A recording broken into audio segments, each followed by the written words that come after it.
ำรวจเบิ่งว่าลูกค้าเข้าห้านหลายบ่เนาะหลังจากที่แบบว่าเขาได้ยินข่าวว่าพอตู้ทรัมป์แล้วขึ้นภาษีแต่ว่าภาษีสบายดีFC สบายดีไอ้อุ่นสบายดีทุกคนสบายดีทุกคนโอ้สบายดีปีใหม่ลาวพี่น้องอยู่แถวลุยเซียนาแม่ที่นี่เป็นบุญปีใหม่ลาวอยู่ลุยเซียนาเนาะอยู่ดีมีแหงเด้อพี่น้องสุขกายสุขใจสุขภาพแข็งแรงเด้ออุ้ยอยากไปเด้อุ่นเขาไปทันบ่นี่ทันอยู่เลยเพราะว่าวันนี้กับวันศุกร์เด้เนาะเขาออกตอนนี้ก็ทันอยู่ได้นี่ทันแต่ว่าคันเขาไปเลยบุญวัดบ้านเขาก็สิบ่ได้มาเอาเล่นบ้านเขาซะก่อนเนาะอยู่เคียวเลอร์นะกับยูโรปมืออื่นเนาะเริ่มมืออื่นแม่วันเสาร์วันเสาร์เนาะเขาเจ้าก็ตอนแรงเขาเจ้าก็สิมีการประกวดนางงามวันอาทิตย์ก็เมนเฮนางสังขารเนาะทิศนี้ก็เมนอยู่วัดเคียวเลอร์เท็กซัสเฮานี่เนาะเคียวเลอร์ฟอร์ดเวิร์ดมี2งานเลยแล้วก็เมนอยู่ร็อกบอเนาะแม่พร้อมกันทุกปีเนาะผู้ใดว่างก็มาเด้อพี่น้องเขาปีนี้เขาคือสิบ่ได้ไปฮอดร็อกบอเนาะปีนี้เขาก็สิอยู่วัดบ้านเฮาเนาะเพราะว่าปีการนี้เขาไปร็อกบอแล้วปีนี้เขาก็อยู่วัดบ้านเฮาเนาะมื้อนี้ไอ้บุญสิพาไปไสมื้อนี้เขาสิพาไปเบิ่งสำรวจร้านอาหารชาวเวียดนามว่าราคามันสิเปลี่ยนแปลงบ่ราคาอาหารนะเขาสิไปสำรวจเบิ่งว่าลูกค้าเข้าห้านหลายบ่เนาะหลังจากที่แบบว่าเขาได้ยินข่าวว่าพอตู้ทรัมป์แล้วขึ้นภาษีแต่ว่าภาษีนั่นเราก็ยังบ่ได้สั่งเก็บเทื่อเนาะมีแต่ว่าเราประกาศขึ้นซื่อๆแต่ว่ายังบ่ได้สิว่าแนวใดไฟนอลยังบ่ได้ได้ข้อสรุปว่าเป็นแนวใดเทื่อเนาะแต่ว่าหลายๆคนหลายๆห้านเขาเจ้าก็มีการเตรียมตัวถือว่ามีการเตรียมพร้อมเตรียมตัวถ้าหากว่าภาษีนำเข้าที่แบบว่าของพอตู้ทรัมป์เนาะออกมาว่าเป็นแนวใดเก็บเท่าใดแท้หลังจากนั้นมันจะมีผลกระทบแบบใดทางห้างเขาต้องก็เตรียมตัวมีการเปลี่ยนแปลงเนาะแต่ตอนนี้เขาจะไปเบิ่งสำรวจราคาเท่าใดแบบอาหารของอยู่ในห้างเพิ่นเนาะเขาสิไปสำรวจราคาแล้วเขาก็สิไปเบิ่งว่าลูกค้าของเพิ่นยังหลายคือเก่าบ่นะเพราะว่าช่วงนี้ก็เป็นช่วงที่แบบว่าเรื่องเกี่ยวกับข้อกฎหมายอยู่สหรัฐเนาะมันก็มีการเปลี่ยนแปลงถือว่ามีการเปลี่ยนแปลงอย่างไวว่าแบบว่ามันตั้งตัวบ่ทันหั่นน่ะมันปุ๊บปั๊บนะทุกสิ่งทุกอย่างไวเลยแม่นตื่นขึ้นมาแล้วมีแนวใหม่มาตลอดเนาะมีแนวให้ตื่นเต้นอยู่ตลอด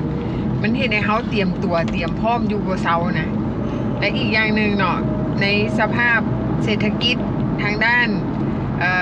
การเมืองก็มีการเปลี่ยนแปลงเศรษฐกิจก็เปลี่ยนแปลงอารมณ์คนก็เปลี่ยนแปลงพี่น้องแล้วก็กระเป๋าแม่บ้านก็เปลี่ยนแปลงอีกเนาะเพราะว่าทุกสิ่งทุกอย่างมันเริ่มแพงขึ้นมันแพงขึ้นแบบเฮาบ่ฮู้โตนะคือแบบว่าเฮาไปตลาดจังซี่เนาะเฮาก็บ่ฮู้ว่าอันถืออันแพงเฮาคิดว่าโอ้ยมันคือสิบ่แพงค่ะแต่ว่ามันแพงตอนที่แบบว่าเฮาไปจ่ายเงินเนาะแพงและอีกอย่างนึงเฮาก็บ่ฮู้ว่าเวลาสังเกตเบิ่งแม่เวลาเฮาไปซื้อเครื่องซื้อของเนาะเฮาก็ต้องได้เสียแท็กเขาบ่ฮู้ว่าแท็กนั้นมันขึ้นหรือมันบ่ขึ้นเขาบ่ได้สังเกตเขาบ่ได้เบิ่งเลยเนาะพูดแต่ว่าไปกินข้าวจากตะกี้เนาะเขาไปกินข้าวอยู่ห้านอาหาร2คนนี่25ดอลเนาะเดี๋ยวนี้35ดอลเห็นบ่เดี๋ยวมันขึ้นไป10ดอลกินอันเก่าเนาะขึ้นแบบบ่ฮู้เมื่อเลยเด้อขึ้นแบบบ่ฮู้เมื่อเนาะกินอันเก่าเขาสิพาไปเบิ่งเนาะพี่น้องเนาะไปเบิ่งนำกันเด้อว่าเดี๋ยวนี้ครับกำลังคิดเดินทางออกไปแม่นไปเบิ่งว่าลูกค้าเพิ่นสิหลายคือเก่าพอเนาะนี่เขามาฮ้อนห้านอาหารแล้วเนาะอันนี้เป็นห้านอาหารเวียดนามห้านประจำวันนี้คนโบราณเนาะบรรยากาศธรรมดามันชุกคนหลายเลยบรรยากาศก็จะเงียบเงาตอนนี้เวลา6 โมงแรงเนาะบรรยากาศเงียบเงาเลยคนซื้อสายไปก่อนธรรมดานี่เต็มเลยเนาะ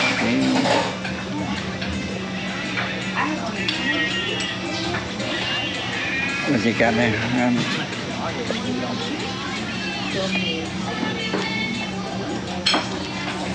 วันนี้เราจะมีตลอดท่า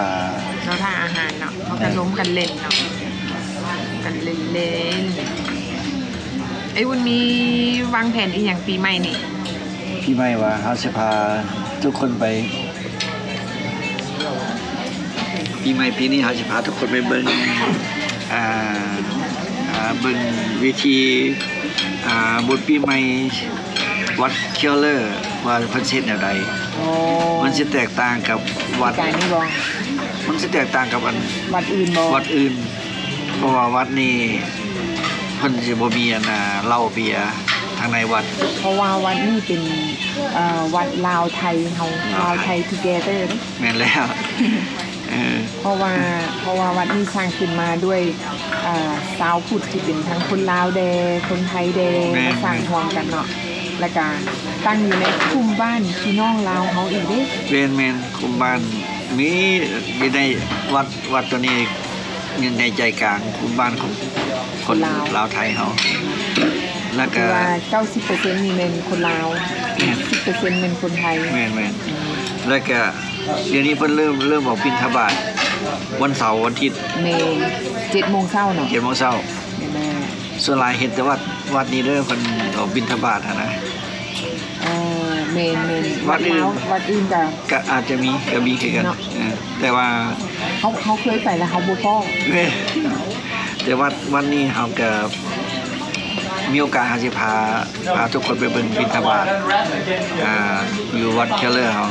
เป็นบรรยากาศที่แบบอบอุ่นแบบบ้านๆ แบบบ้านๆก็บ่คุบ้านก็บ่ใหญ่บ่หลายบ่ใหญ่บ่น้อยครับพอดีงาม อบอุ่นอ่ะ ตอนนี้เฮาก็รอทานอาหารบัตรอาหารมาเฮาสิมาให้เบิ่งว่าเฟออยู่นี่มันมีหยังแหน่ แล้วก็แม่บ้านออเดอร์หยังมื้อนี้ ข้าวผัด ข้าวผัด รวมมิตร ข้าวผัดรวมมิตรแล้วก็ออเดอร์น้ำโบบาที่ ชานมไข่มุก โอ้คนกำลังเริ่มเข้ามาเลยมีแต่คนต่างประเทศเพราะว่า ต่างประเทศก็กินอาหารเอเชียได้ แม่นเดี๋ยวนี้ก็เลย7 โมงยังเนาะ ผู้ใดเขาบ่ได้โฆษณาหั่นพี่น้องที่มาเที่ยวบุญปีใหม่ลาวทิศหน้าเนาะ แม่ ผู้ใดไปไว้เด็กชิมอาหารใหม่ๆแปลกๆอยากกินอาหารเวียดนามก็มาได้เด้อห้างไม้แลนด์เนาะ งั้นก็สำหรับเฮาก็เฮามาประจำห้างนี้ตลอดมาคุทิพย์ เพราะว่าเขาอยู่2คนเนาะมันก็แบบว่าเขาบ่มีเวลาได้เฮ็ดกิน แม่นเมื่อวันเสาร์วันอาทิตย์ทางกันจะหาเลาะกินรอทาตอนนี้ก็เปิดมาแล้วมีถั่วงอก มีผักจักเส้นอุ้ยนับเป็นใบเอาเนาะอยู่บ้านเขาเป็นกระตามเนาะ แล้วก็มีบางดาว2 เปียง เพราะว่าอย่างนั้นเพราะว่าอยู่บ้านเขาปลูกเองมันก็เลยถูกเนาะเพราะว่าอยู่นี่มันนำเข้าเลยผักนี่เขาก็นำเข้า thank you Can I have small bowl? Thank you แล้วก็เบิ่งเฟอเวียดนาม เวียดนาม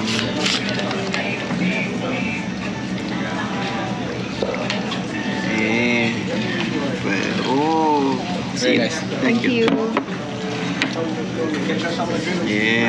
เฟอเวียดนามเบิ่งเข้าในบ้านฟรายไรซ์ เขาผัดรวมมิตรมีอย่างเดดู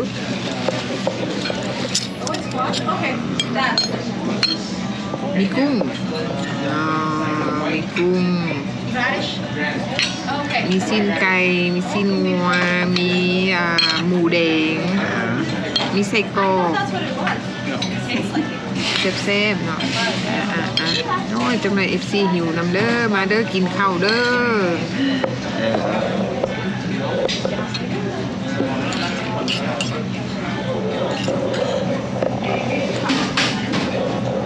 วันนี้เครื่องปรุงอาหาร ลืมกินเปิดใส่เป็นอย่างหอยซินซอส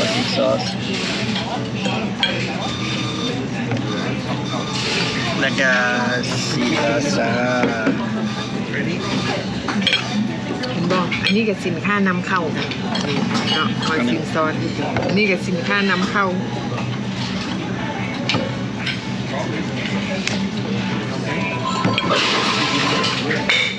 โอ้หลุดมือแล้ว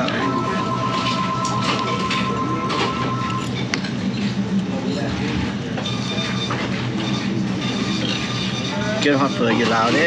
เนาะ จะได้ดอนถ้วยละ$50 ไปแล้ว อันนี้ถ้วยละ$15 13 ถ้วยหนึง$13 แท็กเข้าไปแล้วก็45เพราะว่าอยู่นี่ของเขาห้านอาหารต้องกินอาหารก็ต้องได้เสียภาษีเว้ย แม่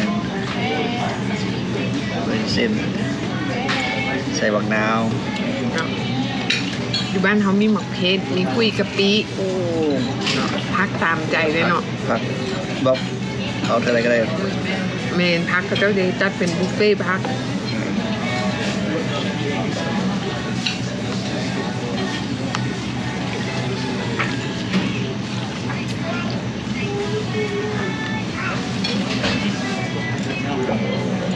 โอเคเรื่องไหนพวกเขาไปเลย แซ่บแซ่บแซ่บพอข้าวแซ่บแซ่บหอมเนาะแซ่บ หอมพวกมันทำไม เป็นแล้ว เย็นแล้วก็โบเสียบเลย เย็นแล้วก็โบแซ่บต้องกินตอนร้อนๆเนาะขออนุญาตกินข้าวกันเด้ออืม โอเคเอากระจินอิ่มแล้ววันนี้ กินอิ่มแล้วเนาะในวันเนาะ เป็นแล้วกินแล้ว ได้แต่น้ำ อิ่มยังบ่คำยังบ่มืดเทีย 7 โมงแรงยังบ่มืดเนาะ เจ็บมองเลย เพราะว่าอากาศร้อนนี่ต้องเป็น8-9 โมงคุณเนาะช่วงซัมเมอร์ แมนอากาศข้างนอกอากาศดีๆด้วยกันเลย แล้ว อันนี้ก็เป็นบรรยากาศเนาะแถวๆนี้ อ้าวขึ้นรถเอาไปใส่ต่อวันนี้ ไปเลาะ ไปเลาะ เมนมือพาไปเลาะแด้ โอเคเลาะก็เลาะ ไปสำรวจราคาสินค้าก่อน ราคาเท่าเก่า เมนเนาะโอ้มีหลายโจ ได้จบ ไปสิพาไปเลาะช้อปปิ้งไปเบิ่งราคาสินค้าอยู่ตลาดก่อนถูกหรือแพงเนาะยามนี้เนาะ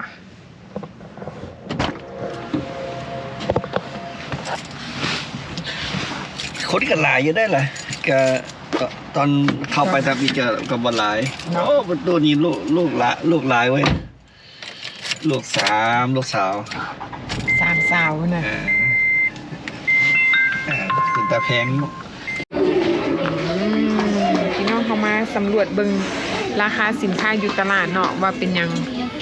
พอทุกท่านเราเก็บภาษีจากบรรดาประเทศเอเชียคือโดยเฉพาะเป็นประเทศจีนเนาะเพราะว่าอยู่อเมริกานี่ส่วนหลายเขาเจ้าบ่ผลิตสินค้าในประเทศผลิตกับผลิตน้อยเพราะว่าสินค้านำเข้านี่เสียภาษีน้อยเพราะฉะนั้นคนอเมริกาได้ซื้อสินค้าที่ราคาถูกเพราะว่าส่วนหลายเป็นมาจาก Make in China นี่เครื่องเด็กน้อยเนาะนี่ของดิสนีย์นี่ก็ Make in China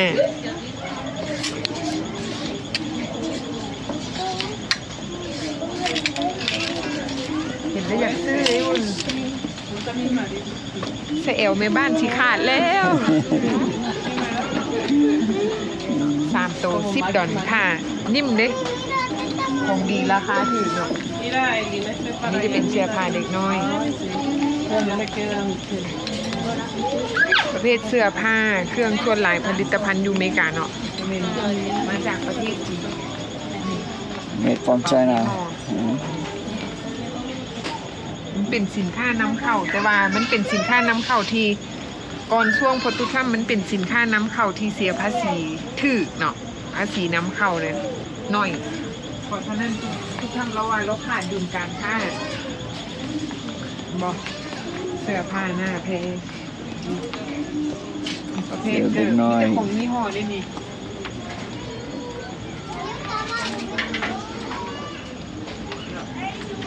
เครื่องเสื้อผ้าส่วนหลายเครื่องใส่ของโซนมาจากประเทศจีนเมื่อกี้โอ้ยเนาะ เห็นว่าช่วงนี้ช่วงหัดใส่เอวเนาะโอ้ยจักได้เด้เอาไว้ก่อน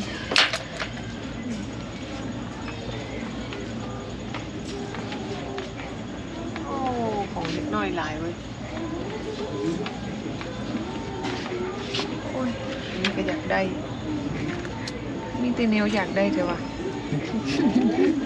ของเน้นเด็กน้อยนี่บ่ธรรมดาเลยนี่นะ$13คนเลยนี่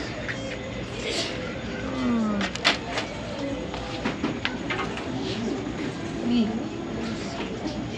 อันนี้ก็จับวางเนาะไอ้หุ่นแต่เนี้ยอยากได้ว่ะโอ้เกิดเด็กน้อยผู้ชายงามเนาะ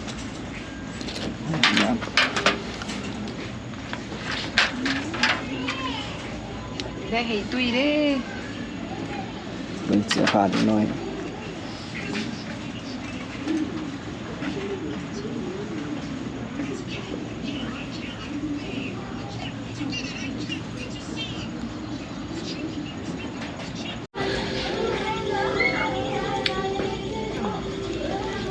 อันนี้ก็หมักโอ้ยนี่ก็หมักตอยหมักใส่นี่ตุยใส่ได้ด้วยนี่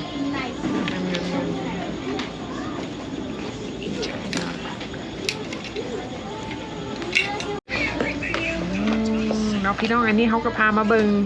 สินค้าอยู่ตลาดเนาะว่าเป็นแนวใดส่วนหลายสินค้านั่นนำมาจากประเทศจีนเนาะ Make in USA นั่นมีหน่อยเขาก็ฝากคลิปนี้ไว้เด้อพี่น้องเอาไว้โอกาสหน้าเขาสิพาไปเบิงปีใหม่เนาะพี่น้องเนาะมื้ออื่นเนาะมื้ออื่นเขาสิพาไปเบิงบรรยากาศว่าเพิ่นเตรียมบุญปีใหม่นั่นเป็นแนวใดเนาะพบกันใหม่คลิปหน้าเด้อคลิปนี้ก็พาลอกรีวิวหน่อยเนาะพี่น้องเนาะโอเคพบกันใหม่คลิปหน้าเด้อ